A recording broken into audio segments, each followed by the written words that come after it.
Ok, pues un gusto y buenos días, maestra María Teresa Verdín de Santos. Qué placer que me haya concedido esta entrevista para el grupo Creciendo Juntos. Bien, pues les presento a la maestra, psicóloga por la Universidad Autónoma de Aguascalientes, maestra en Gestalt por íntegro, 22 años de experiencia clínica tratando adolescentes y adultos y además 22 años también como docente, compartiendo todo este acervo de psicología. Y hoy, actualmente, directora del Instituto de Bienestar Psicológico Integral de Adolescentes y Clínica de Enlaces. Estoy hablando de Tere Verdín, porque así la conocemos en Aguascalientes, un pilar y un ícono de esto, de psicología. Maestra, gracias por concederme esta entrevista para tratar sobre la relación de madres e hijas. De verdad, más que nunca, hoy por la tecnología, hoy por las distancias, el trabajo y un sinfín de circunstancias nos han complicado y ha dado matices distintas en esta relación y en la educación. Dígame, por favor, su sentir con respecto al tema para introducirnos en él. Bueno, pues primeramente creo que el tema, bueno, primeramente agradezco la invitación, un gusto para mí platicar con usted después de tantos años de un modo o de otro estar en contacto con esto. Yo creo que primero las relaciones, tal como lo dice, están cambiando constantemente en cuanto a pues el uso de las tecnologías, las distancias, las demandas sociales, el nivel de estrés, pero algo que para mí es muy preocupante es la reflexión sobre las relaciones afectivas que son significativas en nuestros vínculos, en nuestro desarrollo personal, como son las relaciones con los padres, ¿no? Y una relación muy particular y muy diferente, pues es la relación entre madre e hija, ¿sí? Porque se juegan cuestiones de identidad, se juegan cuestiones de historias, se juegan cuestiones de afectos distintas a otras relaciones y que esta relación entre madre e hija y por supuesto la relación que se promueva con el padre o con otros a partir de esta relación, pues también es fundamental en la relación que llevamos entre mujeres, la relación que llevamos con otros, con los hombres también, y por supuesto como en esta apertura de mejorar las relaciones, no solo en el sentido básico de la comunicación, sino en los afectos, en los sentimientos, en la expresión. Yo creo que es un tema muy complejo que platicaremos poco para lo mucho que hay, pero que sí es Sí. importante tratar de reflexionarlo, ¿no? Maestra, ¿tiene que ver la relación de madre e hijos o padres e hijos con el género precisamente de sus descendencia, de sus hijos? De alguna manera hay algo importante que entender, algo básico primero, ¿no? Cuando los padres eligen o deciden el aceptar tener hijos y ser padres, pues siempre los padres van a depositar en esos hijos un deseo por su propia historia, aquello que no tuvieron o aquello que no fueron, ¿no? Si la madre no fue bailarina, si la madre no fue a la universidad, si el padre quiso ser médico, si les habría gustado tener más dinero, siempre esos deseos van a estar depositados en los hijos, independientemente si son niños o son niñas, ¿no? Esto, pues, es como una esencia humana, ¿no? Los padres depositan en nosotros sus deseos. De hecho, es fundamental que los depositen, ¿no? Muchas veces, si no entendemos ese deseo, pues no entendemos ese vínculo que tenemos con ellos, ¿no? Entonces, el género de alguna manera va a afectar en la percepción que tengan los padres sobre ese hijo o sobre esa hija, ¿no? Si la madre, por ejemplo, tuvo una historia muy dolorosa con su ser mujer, con su propia madre, con este, entendió que ser mujer no era valioso, muy probablemente no le sea muy benéfico, muy agradable o muy deseado tener una hija, ¿no? Entonces, claro que de alguna manera va a afectar, no por el género de los hijos, sino por las propias historias de los padres, ¿sí? Que van a ser depositadas ahí. Entonces, si la madre tenía una historia complicada con su padre, probablemente al tener un hijo, pues va a entrar en conflicto, ¿no? Si el padre tenía un conflicto fuerte con su hombría, pues al tener un hijo varón, también algo le va a pasar, ¿no? Y lo mismo con sus propias hijas, ¿no? Si el padre es un hombre violento, por ejemplo, o sobreprotector y tiene una hija y a las mujeres las ha visto como frágiles, pues probablemente va a ser un padre muy absorbedor, muy rígido. Cada padre tiene su historia y vuelvo, más que el género de los hijos es la percepción y el significado que van a tener los padres por sus historias a partir de tener hijos hombres o tener hijos mujeres, hijas mujeres, ¿no? Ok. Maestra, ¿y cuáles son los factores que más complican una convivencia con los hijos? ¿De parte de mamá, de parte de los hijos o el ambiente? ¿En dónde está?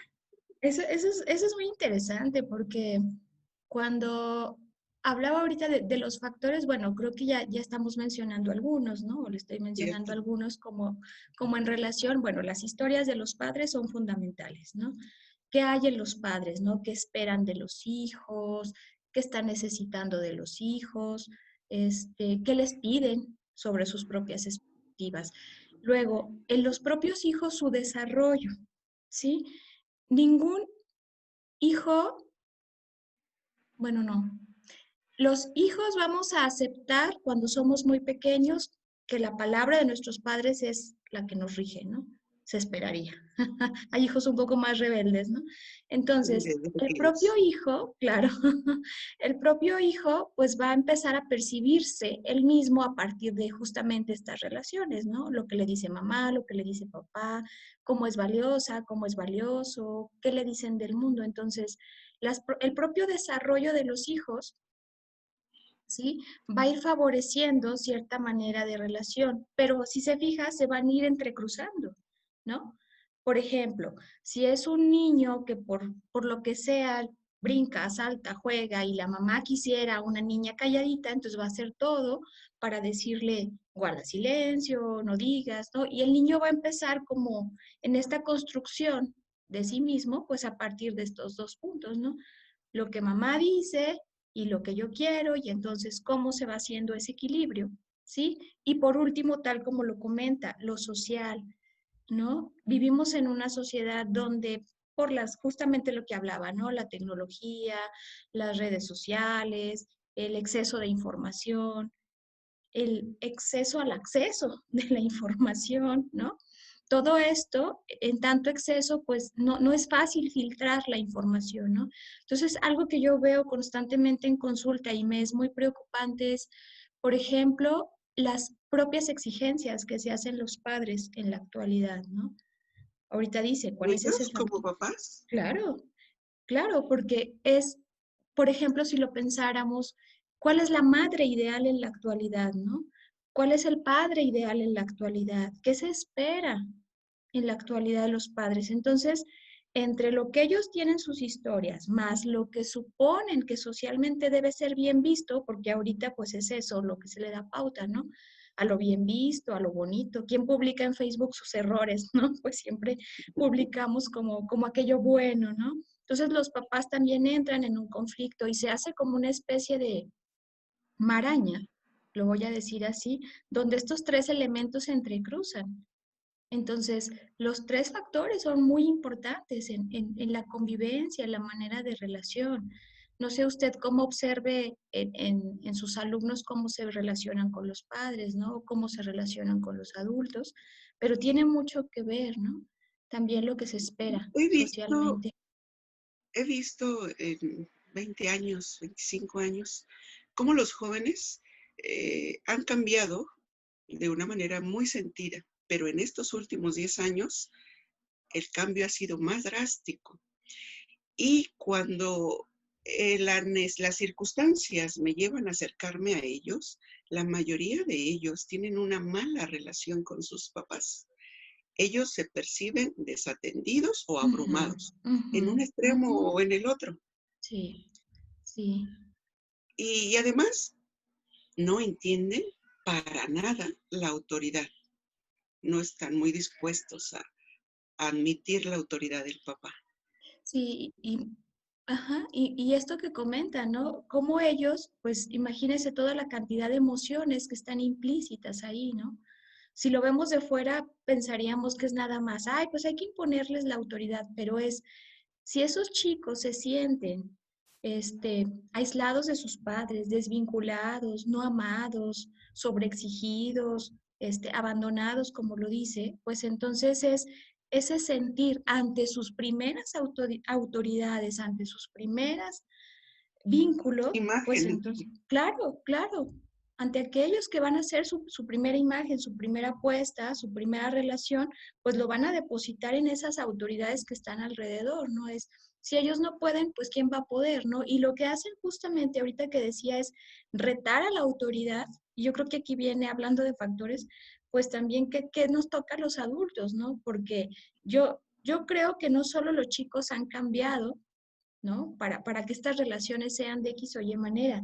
También los adultos, ¿qué hacemos ante eso, no? ¿Cómo seguimos favoreciendo posturas infantiles de los chicos, ¿no? Cómo nos compadecemos como si no pudieran con su vida, cómo maximizamos las emociones, o sea, es real que los chicos sufren, eso no está a discusión, pero también es qué hacemos ante eso, cómo atendemos ese problema, ¿sí? Siendo una autoridad, incluso que entendemos por autoridad, ¿no? Porque no es solo imponerles lo que yo pienso o lo que yo creo, sino autoridad, decían por ahí, que es ayudar a crecer al otro, es autorizarles lo que está permitido y lo más importante de autorizarle a los chicos es el derecho a su expresión, pero también el derecho a conocer sus emociones y conocerse a sí mismos. Ujú. Cierto. Y además, en la etapa en la de la que le estoy hablando, justamente el alumno es desafiante, es una edad desafiante Sí, por transición, por naturaleza, así por es, etapa.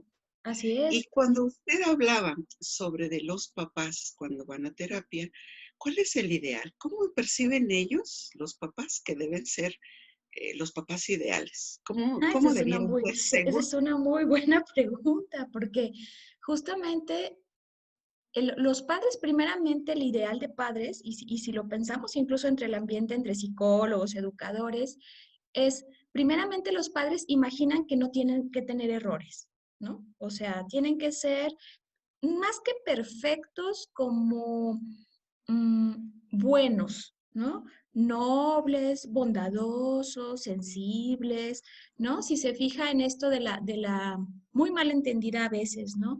Que la cultura de la no violencia, la cuestión de la disciplina positiva, o sea, son palabras que si no entendemos el contexto, pues no entendemos y suponemos una expectativa, un supuesto de que, pues entonces ya no les pegues. Ok, está bien, qué mejor que no tengas que usar el grito, el golpe como herramienta, pero es entonces de qué manera los padres se acercan a los hijos, porque a lo mejor lo que hacen es enmascarar sus emociones y para los niños puede ser muy ambivalente, ¿no? Mi mamá me dice que me quiere, pero su mirada no coincide, ¿no?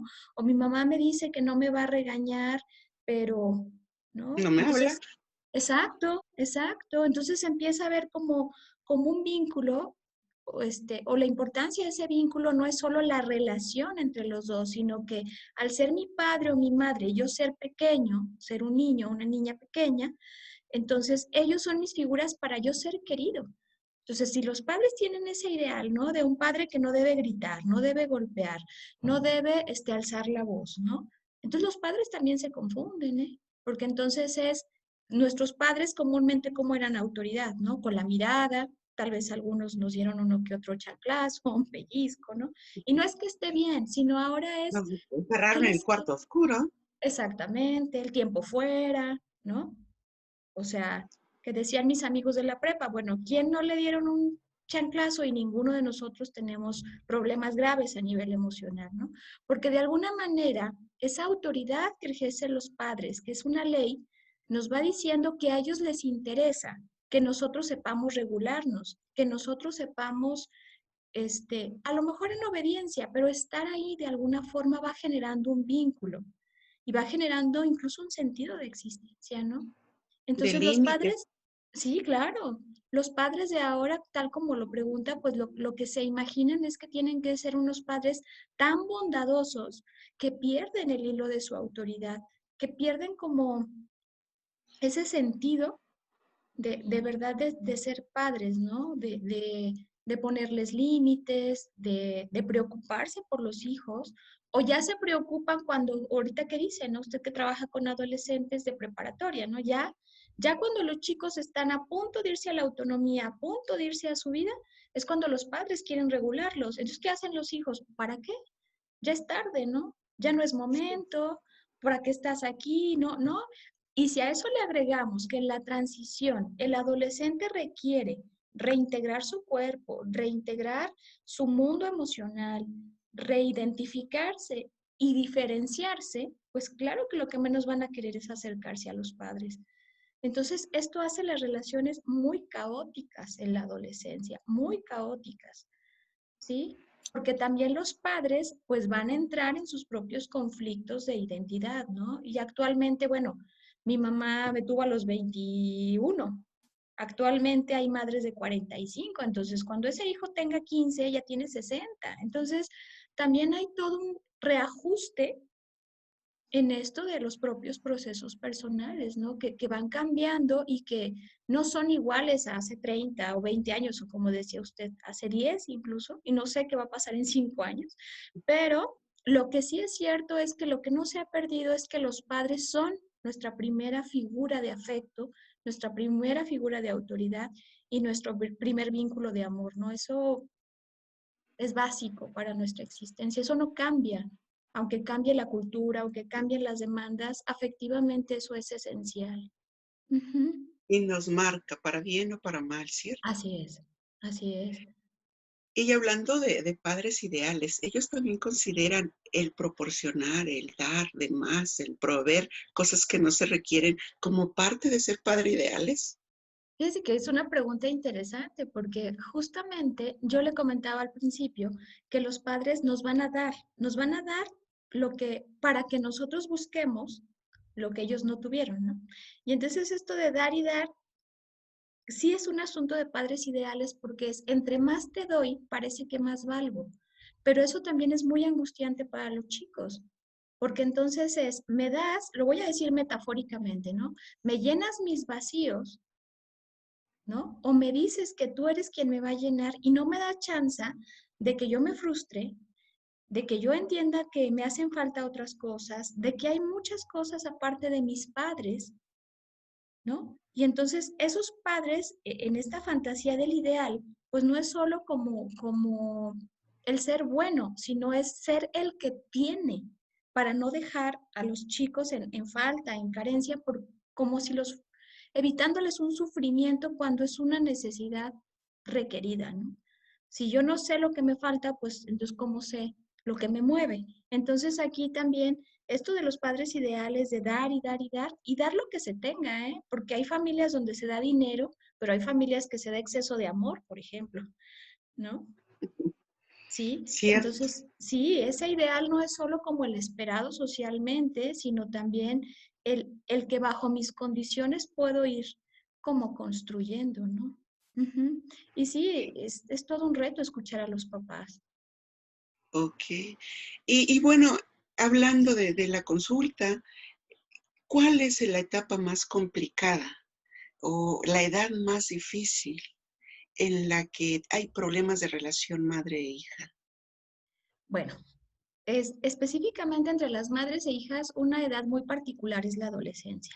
¿Sí? Siempre en otro momento platicaremos por ahí de cómo cada etapa tiene como su particularidad, ¿no? Pero, ¿por qué la adolescencia? Bueno, primeramente porque hay un proceso muy particular en la identidad de las chicas, ¿no?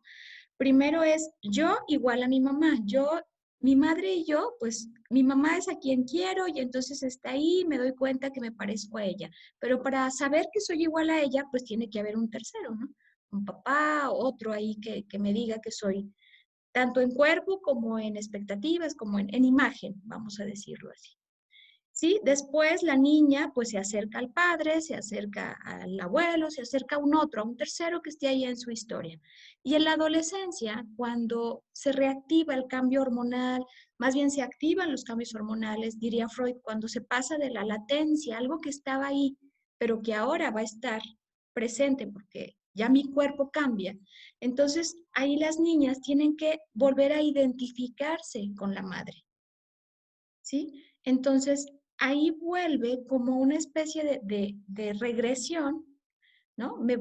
Vuelvo hacia mi madre, pero entonces entro en mucho conflicto, porque me parezco a ella, pero no quiero ser igual a ella, porque hay cosas que me gustan de ella, y entonces las madres empiezan, bueno, las madres y las hijas empiezan a tener fuertes conflictos. Es una etapa de mucho conflicto en la adolescencia. Digo, hay otros momentos donde los puede haber, ¿no? Y si la relación fue complicada desde la infancia, pues en la adolescencia se va a intensificar, ¿no? ¿Hay cercanía de conflicto o hay alejamiento de conflicto? ¿Qué se da más?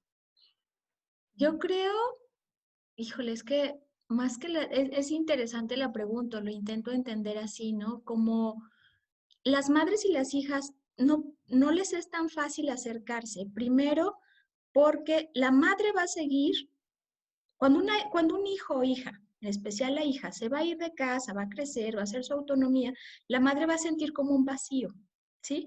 Entonces, haga de cuenta que es como una aspiradora y la madre la va a jalar a lo mismo. Y entonces la hija va a decir, no, al contrario, yo ya me voy. Entonces es como una especie de fuerza inconsciente, ¿no? Porque no es así como, ah, le voy a pensar, no, que se empiezan a jalonear una con la otra.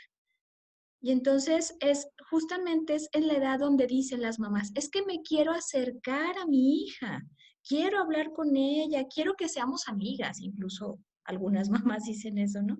Quiero que seamos amigas y pues no, no se puede ser amigas y menos a esa edad y menos en ese momento. Tal vez ya las mujeres adultas y todo puedan tener cierto resignificación de la madre, pero en la adolescencia esta cercanía y esta distancia empieza a ser muy conflictivo porque la madre, más que cercanía, quiere que no se vaya, que no es lo mismo. Si las madres fueran o de verdad quisieran acercarse a sus hijas es a ver, yo te escucho, a ver cuál es tu problema, a ver, respeto tu intimidad, ¿no? Pero no. Hay una canción muy bonita de Laura Pausini que se llama Lo siento, no sé si alguna vez lo ha escuchado, pero ella va contando la relación con su madre, ¿no? Y entonces justamente dice que en la adolescencia es la peor edad porque le avergonzaba ser hija de su madre, ¿no? Es la edad donde más la juzgaba porque ella tenía que diferenciarse, pero para ser mujer o aceptar esa feminidad, pues a la primera que se mira es otra vez a la madre. Entonces es este ir y venir emocional, Esa. ¿sí? Y que puede ser muy largo. Todos sabemos que la adolescencia empieza en la pubertad, ¿no? Pero nadie sabe cuándo termina. O sea, ese es todo el misterio del trabajo que hacemos con Cierto. adolescentes, ¿no? Yo conozco unos cuantos de unos 50 años que parecen adolescentes, ¿no? Adolecen de muchas cosas, siguen siendo retadores de la autoridad, siguen en un desorden con su vida, o sea, ¿no? Es esto. Entonces, es esa cercanía y esa distancia en la relación, pues cualquiera de las dos se vuelve conflicto, ¿sí? Porque también es cuál es la Ok. intención de los padres de acercarse. Verdaderamente esa madre, ¿porque quiere acercarse a su hija? ¿Porque le preocupa o porque la quiere controlar? Porque tiene miedo que se vaya. Hay algunas madres, pensemos, no sé, en que la hija mayor se hizo cargo de algo y no sé, el papá murió y la hija mayor, aunque sea mujer, es la que responde económicamente, ¿sí? Que hay estudios en sistémico que dicen por ahí, bueno, en familia más bien, que a veces los hijos mayores pues son los primeros que responden a esa falta del padre, ¿no? Y en lo económico. Entonces, si esa hija Sí. se va a casar, a la madre no le va a convenir. Pero claro que no va a decir, ay, no, y no me conviene que mi hija se vaya. No, son emociones que se quedan como en camuflaje, como escondidas, ¿no? Y entonces lo que hace pues es vuelve la relación en conflicto, porque no es fácil para una madre decirle a su hija, pues tengo miedo que te vayas, ¿no? O me hace falta que sigas dando dinero, o te lo digo, pero te lo digo a gritos, y entonces ¿por qué te vas a ir y a mí me vas a seguir manteniendo? Y bueno, aunque la adolescencia es conflictiva, si esa relación siempre ha sido conflictiva o no se ha hecho esa diferenciación entre los deseos de mí como madre o los deseos de mí como hija para crecer, entonces eso se vuelve muy conflictivo, ¿no? Y sobre Eso. todo porque ambas, la particularidad de la relación madre-hija es que ambas tienen vacíos que tienen que llenar. Ajá. Por eso ¿Y la qué primera, podría, Sí, te escucho. Ah, y por de alguna manera pareciera que se supone, o no sé si es verdad, que esos Ujú. vacíos intentáramos completarlos como mamá, pues que mi hija lo llene, y la hija como mamá lo llene, pero luego se da el conflicto, que es la Así etapa es, en donde la hija se guarda más cosas sin compartir para mamá, por se los ejemplo. comparte a iguales. Y la Así mamá es. está más encima de mamá queriendo hurgar y saber todo de la hija. Así es, así es. Y aparte, bueno, ya ese será otro tema para otro momento, ¿no? Pero el famoso Edipo, ¿no? Como la niña y la madre se tienen que pelear al padre, pues es el esposo de una y el padre de otra, que ese también es todo un tema muy complicado. Pero sí, esto que dice, esos vacíos, bueno, los seres humanos eso tenemos vacíos, ¿no? Deseamos algo, queremos algo. Y bueno, pues las madres y las hijas, pues justamente es lo primero que tienen que asumir como lo que les hace falta para poder crecer y bueno, y hace rato que hablábamos de factores y a eso le agregamos que también hay como muchos mensajes sociales de qué es ser mujer, qué es empoderarse, qué es valioso, pues hay todo un caos en las identidades, sobre todo de las adolescentes, ¿no? Digo, Y bueno, también de los chicos.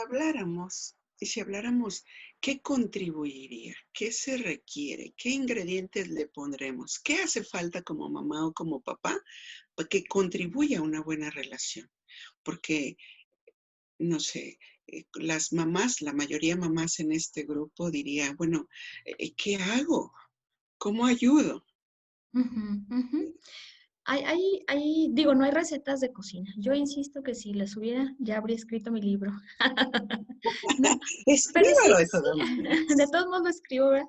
De todos modos, hay Sí. ciertas cosas que sí son importantes, ¿no? Primeramente, bueno, toda mamá que tiene hijas y le es dolorosa la relación, pues comprender que no puedo decir que es normal, pero puede solucionarse, ¿no? Tiene una solución. Siempre hay una solución para buscar resolver un conflicto, sobre todo si nos preocupa de verdad y honestamente esa relación, algo se puede hacer.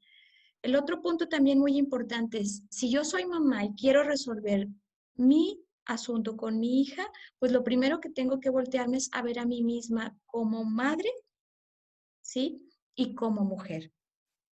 Porque hace rato dijo algo importante, ¿no? Cómo las madres sienten un vacío y lo quieren llenar con los hijos, sea hijo o hija, no importa, ¿no? Pero Ujú. si yo como madre no me doy cuenta que lo que estoy haciendo es favorecer, entre más quiero que mi hija se acerque a mí, más se aleja, pues claro, porque la hija no quiere llenar ese vacío, la hija quiere hacer su vida o el hijo también. Entonces, algo también muy Ujú. importante las mamás es que reflexionen, pues, qué están depositando en sus hijos. Y algunas cosas no son solamente conscientes, ¿no? Es así como, ay, no, no, me encantan los papás cuando dicen, no, no, no es cierto, yo no quiero nada de mis hijos, pues qué miedo, porque si no quieren nada, entonces, ¿cómo los aman, no? Claro que quieren algo de sus hijos. Entonces es aclararse qué esperan de sus hijos, ¿no? Y la diferencia entre mi expectativa y la diferencia entre su deseo, ¿no? Eso sería como lo más importante. Hay un libro muy comercial que siempre recomiendo que se llama Tu hijo, tu espejo.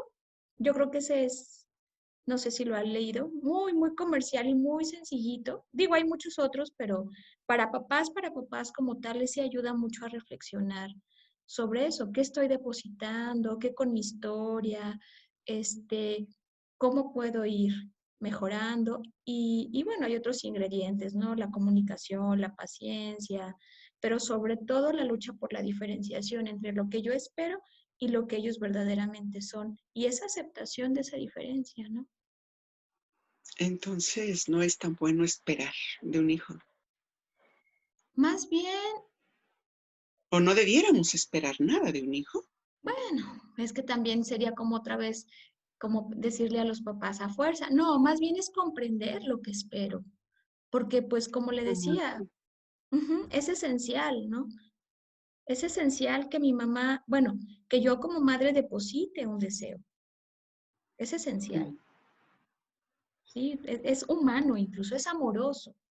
Lo que hay que ir entendiendo es que mi hijo no tiene la obligación de cumplir ese deseo.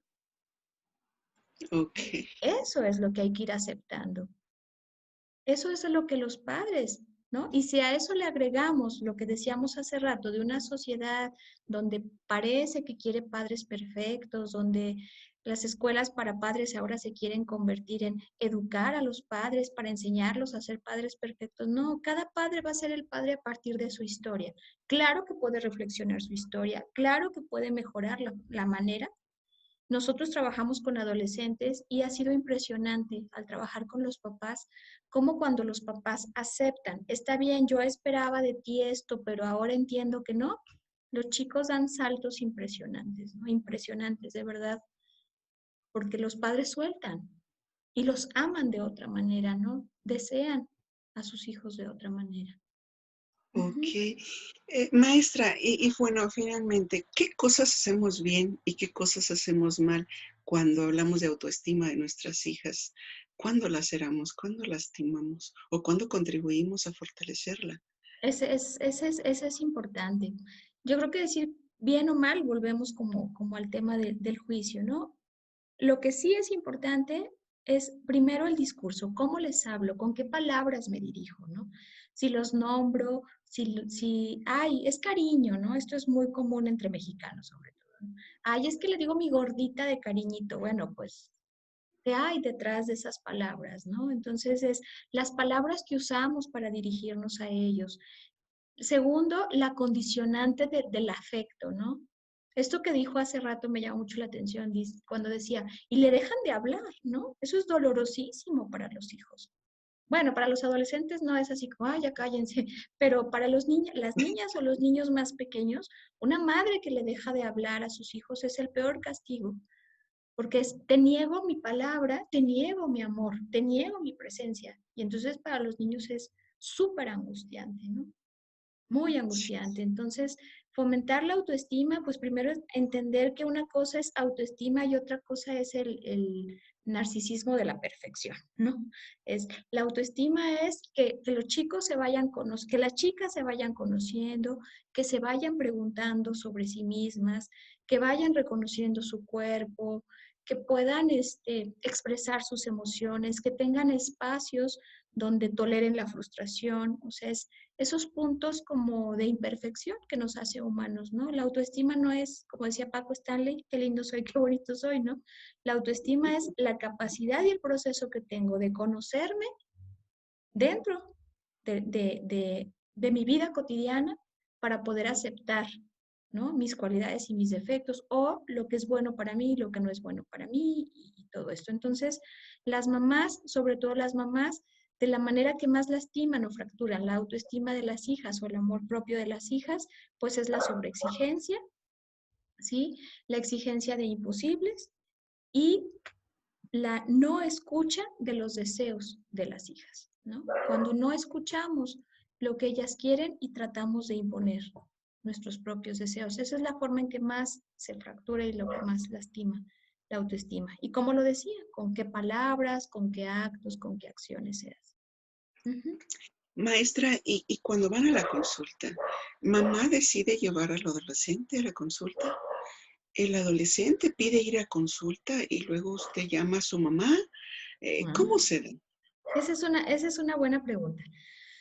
La mayoría de los casos viene porque las mamás traen a los hijos, ¿no? Afortunadamente, porque algo muy importante cuando trabajamos con los adolescentes, y esto va para todas las que sean mamás y quieran consulta para sus hijos, pues los papás siguen teniendo una responsabilidad ética, una responsabilidad legal, y bueno, son sus padres. Nosotros nunca vamos a ser suplentes de las funciones paternas, ¿no? Comúnmente los papás los traen. Hace 5 años, lo que más traían a consulta pues eran problemas serios, ¿no? Este niño no está en paz, este niño reprueba, este niño, ¿no? Y curiosamente en el último año a mí me ha llamado mucho la atención porque veo mamás diferentes. O sea, así como hay Preocupar. exigencias, veo mamás que de verdad dicen, es que me está preocupando que no se sepa relacionar, es que escucho que se encierra en su cuarto y no sé qué hacer, es que veo que guarda silencio. Y eso es muy bueno porque comúnmente los chicos que no daban problemas no eran mirados, ¿no? Cierto. ¿No? Y Era ahora, tranquilo y era exacto, excelente. exacto, exacto. Y a lo mejor usted como maestra lo sabe, ¿no? Los que brincan, saltan y nos debaten, que se salgan del salón, ¿no? Pero pues Nos es quedamos con esto, los que no hablan. exacto, ¿no? O con los que no nos contradicen, ¿no? Tristemente es una realidad de las relaciones humanas, pero curiosamente los papás vienen. Sí hay algunos menores, tenemos algunos menores de edad muy pegados ya a los 18, sobre todo que ellos piden la consulta. Entonces aquí en el instituto hay ciertas normas, ¿sí? Entre ellas, pues la más importante es que nosotros no somos suplentes de las funciones paternas. Por lo tanto, los papás tienen que venir a una sesión de formal. La primera entrevista siempre se hace con los papás, después empiezan a venir los chicos y si el chico está en riesgo su vida, hay peligro inminente, hay un alto riesgo de lo que sea, y los papás tienen que hacer intervención, ¿sí? Se les llama a terapia familiar y siempre hay esas dos condiciones, se llevan a la par los dos procesos. Ujú. Ok, ok, ya el tortillero nos echó a perder la entrevista. No se preocupe, solo fue un ratito. Oiga, maestra, y bueno, finalmente una mamá educa mejor a una hija cuando es adolescente, siendo mamá, cuando es una de 20, 30, una mamá ahora, a una mamá de hoy con el trabajo que se profesionaliza primero o que se hace mamá siendo niña. ¿Dónde usted ve más riesgos de esas relaciones madre-hijos? El riesgo yo creo que no está en la edad, está entre si de verdad la madre está lista para asumir su maternidad, ¿no? Yo sé que las Excelente. adolescentes, pues no creo que se preparen, no es lo mismo un hijo no esperado que no deseado, ¿no? Yo no creo que las adolescentes pues esperen tener un bebé, pero si la adolescente dice, va, y si quiero, y si le doy lugar, y acepto el costo, y acepto, ¿no? Yo he visto madres adolescentes cómo miran a sus hijos, cómo los educan, cómo pagan el costo, ¿no? Cómo los llevan hasta estudiar, porque de verdad le dan ese lugar, ¿no? ¿No? Y no les Ah, cobran el costo de lo que tienen que perder, ¿no? Mujeres de 40 años que tuvieron muchas dificultades y por fin logran la maternidad, pues ya están listas, pues ya es su deseo, ¿no? Digo, más pequeñas, pues ya es otro problema porque pues es muy difícil que las hay, pues, que pequeñitas de 10 12 años tristemente queden embarazadas. Claro que ahí no hay ni siquiera la posibilidad de que haya sido su deseo, ¿no? Pero es cuando la madre de verdad está lista y algo también fundamental es que la madre esté lista para entender que ser madre implica que también sea apoyada por otro, sean sus padres, sea el padre de esa criatura o de ese niño, esa niña, sea los propios abuelos, alguien, ¿no? Que se entienda que no es así como, este es mi objeto y es mío, ¿no? Que la madre esté lista porque siempre pongo yo esta metáfora, ¿no? Lo primero que una madre hace con su hijo es expulsarlo, es sacarlo del vientre. Entonces es cuando sí, la madre está lista de, lo quiero, lo cuido, le doy este espacio, pero no es mío, ¿no? No es mi objeto y lo empiezo a soltar. Que no es arte de magia, maestra, pero hay mucho que es reflexionar complicado. ahí, ¿no? Ujú, Sí, es complicado luego. ¿Y cuando una mamá, para terminar esta hermosa entrevista, cuando una mamá puede ver que, porque como mamás queremos tres cosas, ¿no? De alguna manera, o a lo mejor estoy hablando por mí, ujú, pero queremos que ese hijo pues sea sano en lo físico o en lo emocional y quizás por eso ahora buscamos atención con mayor regularidad, pero también los queremos felices. Y también ese es otro motivo para ir a la consulta y buscar sumarle a ese bienestar o a ese estar bien de él. Pero también queremos que nuestros hijos sean independientes. Y a veces, como mamás, dejamos, no dejamos y no podemos, se nos complica soltarlos, ¿cierto? cierto. Entonces, creo que como que hacemos mejor las dos primeras cosas. O al menos eso se hace todo lo posible, ¿no? Ajá. Sí, primeramente, y yo creo que ya para cerrar, yo invitaría a las mamás a reflexionar esto que dice. Yo creo que nadie decide ser padre para que al hijo le vaya peor, ¿no? Yo siempre he sido como muy optimista en eso, siempre es La como, acompaña. sí, como mi optimismo, ¿no? Sin embargo, eso no significa que sepan cómo hacerlo, ¿no? Todos los Ujú. padres, su deseo es que esa generación siguiente les vaya mejor. O sea, no creo que alguien traiga al mundo hijos para que les vaya mal, al menos no conscientemente.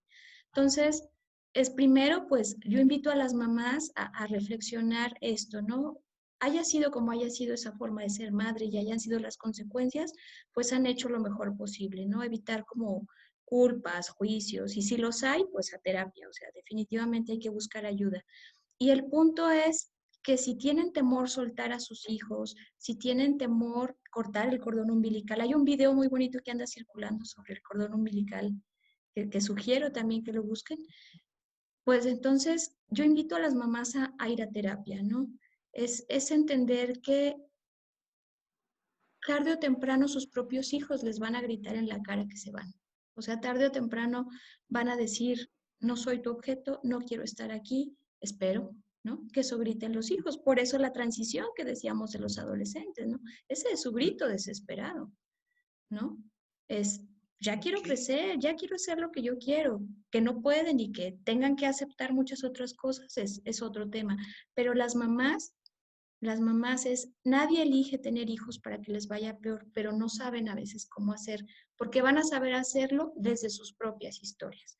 Así lean 500 libros, así vayan a escuela para padres, así siempre esos restos y estas cuestiones de su propia historia, pues Se algo se harán va a presente. repetir y algo hay que ir atendiendo. Ujú. Bien, maestra, pues ahora díganos dónde está y dénos un teléfono porque igual usted es una opción y quiero que le conozca. Pues sí, bueno, nosotros yo represento una clínica que estamos trabajando, nos especializamos en adolescentes y adultos y familias. Estamos ubicados en Pedro Parga, 229 en el centro, ¿sí? Pedro Parga 229 y el teléfono es 993-2767.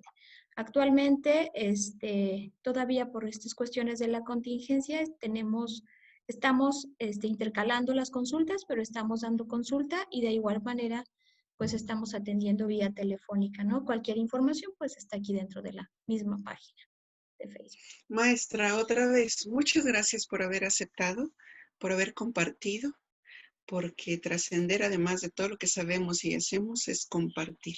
Gracias por hacerlo. Se lo No, agradezco de corazón. muy bien. Muchas No, muchas gracias. Un gracias. gusto Gracias, conocerlo. maestra. Gracias por la invitación y espero que no sea la última y nos veamos pronto. Por supuesto. Hasta luego. Gracias, maestra. Hasta luego.